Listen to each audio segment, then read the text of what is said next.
Está começando mais um Entre Chaves, o seu podcast de desenvolvimento de software. Eu sou Felipe Chagas e hoje a gente vai continuar o nosso papo sobre DDD, Domain Drive Design. Estamos aqui com o nosso time de especialistas de DDD. E aí, Emerson, como é que você tá? E aí, gente, tudo bem? Tudo beleza?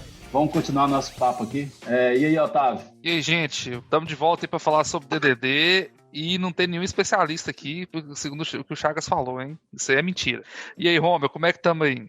Bom dia, boa tarde, boa noite. Estamos de volta, né? Como o Chagas prometeu da última vez, hoje a gente vai falar um pouquinho mais da parte prática, né, do DDD, implementação técnica, um pouco dos papéis. Acho que vai ser interessante o papo hoje. Exatamente, né? Então, só fazendo uma recapitulação aí do nosso último episódio, a gente conversou um pouquinho, né, bem superficialmente sobre alguns conceitos, domínio, linguagem ubíqua, né? Falamos um pouco sobre contextos delimitados, né? E, digamos assim, da parte de contexto ficou faltando detalhar um pouquinho um role, né? Um papel que existe dentro do desenvolvimento do DDD, que faz, inclusive, uma ponte aí com o desenvolvimento ágil, né? E com esse trabalho unificado, né? Da área de desenvolvimento e da área de negócio. Em contrapartida a um desenvolvimento mais tradicional, né? Que você tem um desenvolvimento muito distante da área de negócio, que é o papel dos especialistas de domínio, né? Então, Emerson, define pra gente, por gentileza, o que é o papel de um especialista de domínio, o que ele faz? Ele é um role específico ou ele é uma pessoa que já tem uma outra função dentro da metodologia ágil? Enfim, o que é o especialista de domínio? Então, o especialista de domínio, no meu entendimento, é o cara que conhece a fundo do negócio, sabe? É o que a gente costuma chamar de usuário-chave, assim, quando a gente vai trabalhar em uma empresa. Então, é aquele cara que conhece profundamente do negócio que a gente está desenvolvendo. Então, para mim, esse é o especialista do domínio. Não tem assim um papel, assim, um cargo específico na empresa que é especialista de domínio, né? É aquele cara ali que é o fera na área ali, que domina muito bem o assunto. E também a gente pode ter vários especialistas de domínio, do mesmo domínio.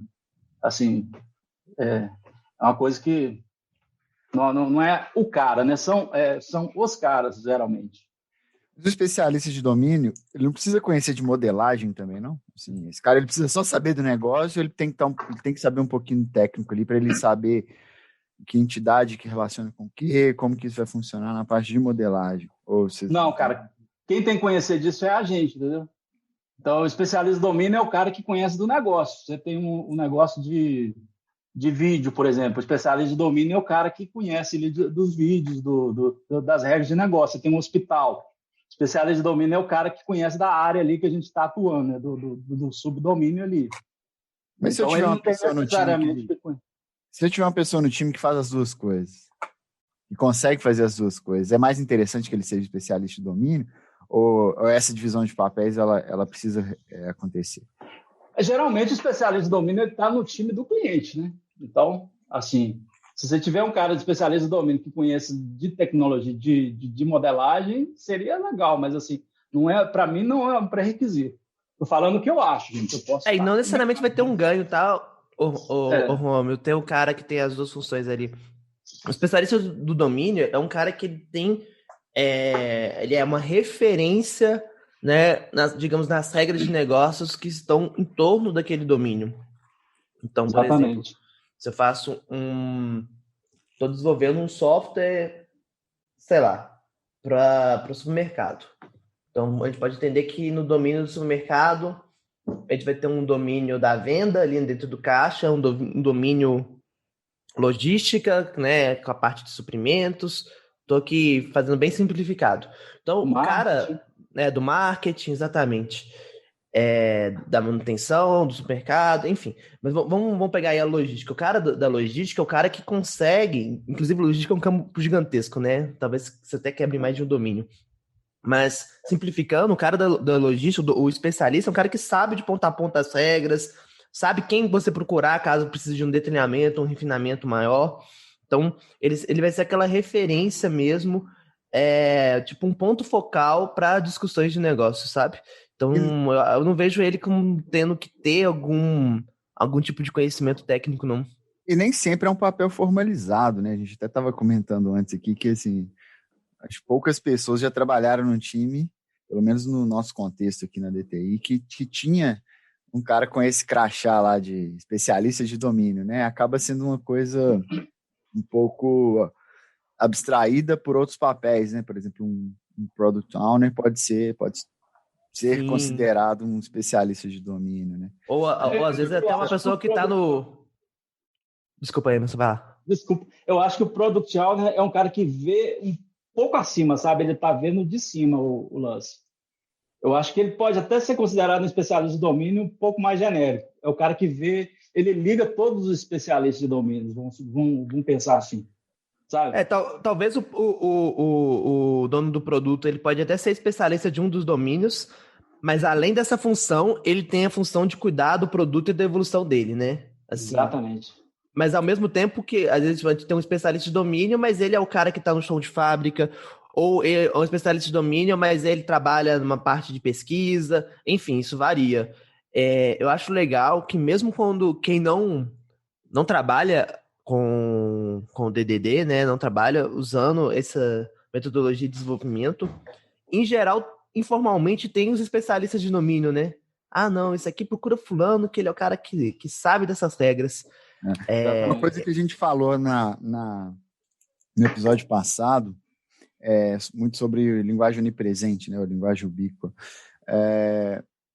Uma coisa legal de frisar é que quem geralmente vai bater o martelo na nomenclatura de uma entidade específica, né, de uma representação específica, vai ser o especialista de domínio, né? Não adianta o time de desenvolvimento querer colocar o nome que ele quer lá na classe, porque ele acha melhor, porque sempre quem vai puxar essa nomenclatura, né, vai ser o negócio, né? Eu acho que o time de desenvolvimento tem que seguir a nomenclatura que é usada pelo negócio e usar isso dentro do exatamente dele.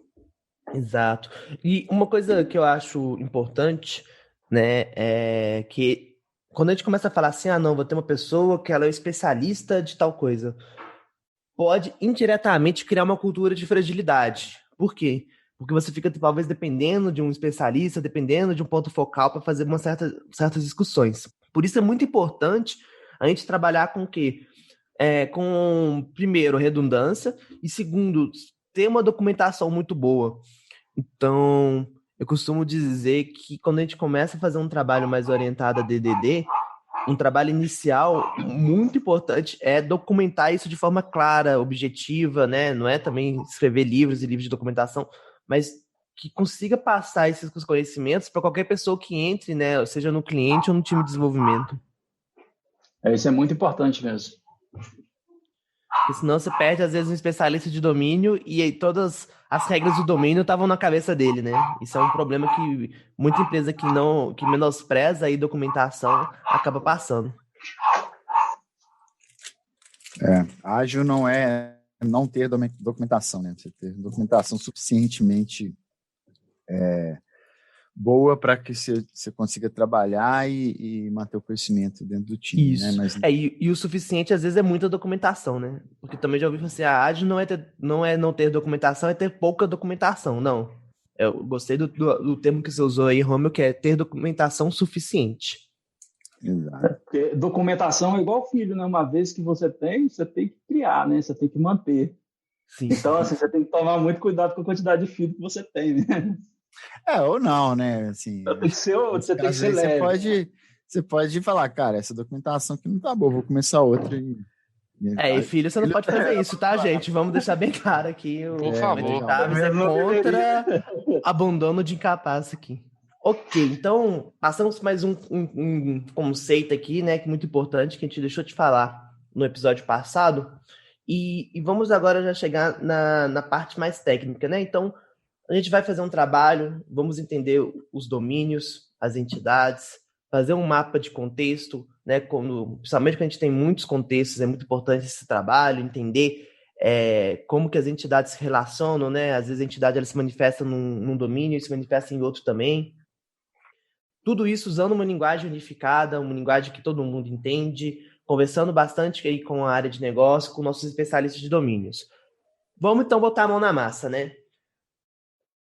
Qual que, na visão de vocês, é o impacto dessa metodologia no resultado aí arquitetural, né? Nas escolhas de padrão de projeto, se tem um reflexo nisso? Muitas vezes a gente vê DDD sendo muito vinculado a microserviços. É obrigatório usar microserviços para programar com DDD, não é? Como que funciona essa parte aí, galera? Cara, no sentido do microserviço, a resposta aí eu já digo, cara, que não. Você não precisa saber microserviço para poder trabalhar com DDD, e nem DDD só pode ser trabalhado com microserviço. Você pode sim você ter sua separação de domínios dentro de um monolito mesmo, o que não traz nenhum problema. Uma forma até que costuma se trabalhar muito quando você trabalha com DDD, quando você começa a trabalhar com domain events, né, eventos de domínio, justamente para você começar a fazer essa comunicação entre domínios diferentes. Mas são domínios que são executados dentro da própria, são eventos que são executados dentro da própria aplicação. Então, se você tem um contexto delimitado A, precisa conversar com o contexto delimitado B, coisa que às vezes se você for levar para a arquitetura de microserviço, você teria um microserviço para o contexto A e um microserviço para o contexto B, talvez. Você pode ter essa comunicação toda dentro de código, essa separação toda dentro de um monolito, que é algo que você consegue perfeitamente fazer e você não vai estar ferindo nenhuma regra arquitetural nem nada. É importante frisar porque assim, DDD não define arquitetura, não é uma arquitetura de código, não é uma como se diz, pelo menos na minha visão, não é um padrão arquitetural você trabalhar com o DDD. O DDD carrega alguns padrões arquiteturais com ele que vão te ajudar a organizar isso dentro do seu código, mas não necessariamente você está amarrado a ter que fazer com microserviço, fazer orientado de serviço ou o que seja. Você pode trabalhar com monolito trabalhando com DDD. Se eu tiver uma camada lá no meu código que chama domínio, né? Quer dizer que eu já estou trabalhando com DDD? O que você acha, Otávio? Não. Eu vejo muito isso, né? Assim, todo mundo tem lá. Geralmente você tem lá principalmente no seu back-end, né? Uma camada de domínio. Domínio repositório. Às vezes, domínio repositório, mas eu vejo muito acontecer de regras de domínio não estarem implementadas no domínio. Você não tem um domínio rico, você não tem validação de domínio dentro do domínio e talvez uma camada lá de services ou negócio, business, enfim, o nome que for dado na sua arquitetura. O repositório também não cumpriu o papel de repositório, ele acaba sendo só quase que uma abstração da ORM que você está usando, né? Data Access, é mais um Data Access do que um repositório, efetivamente. Um repositório, e eu acho que conhecer o padrão repository é uma coisa importante, né? Já é um tema que dá até para puxar um outro episódio só para falar de padrão repository, mas saber qual que é a função do seu repositório, né? Ele tem que te entregar entidades e manipular suas entidades fazendo a ponte ali com o seu banco de dados, né? E o domínio também ele precisa estar bem representado. Essas entidades elas têm que ter dentro do seu domínio, quando você está implementando, codando suas classes, elas precisam ser uma representação fiel daquilo que você né, planejou, que você conversou lá com o seu especialista de domínio, né? E essas regras elas podem estar associadas em validações dentro dessas próprias entidades. Por isso que o pessoal fala que DDD é uma coisa muito simples de entender e muito difícil de aplicar, né? Porque se você começar da metade, já pegando a parte do código, provavelmente você não vai fazer nada direito. O certo, o ideal, assim, o certo, né, seria você começar por uma boa modelagem de domínio, você ter sua linguagem Beacon muito bem definida, seus contextos muito bem definidos, qual que é a comunicação dos seus bounding contexts, né, como que eles se relacionam um com o outro.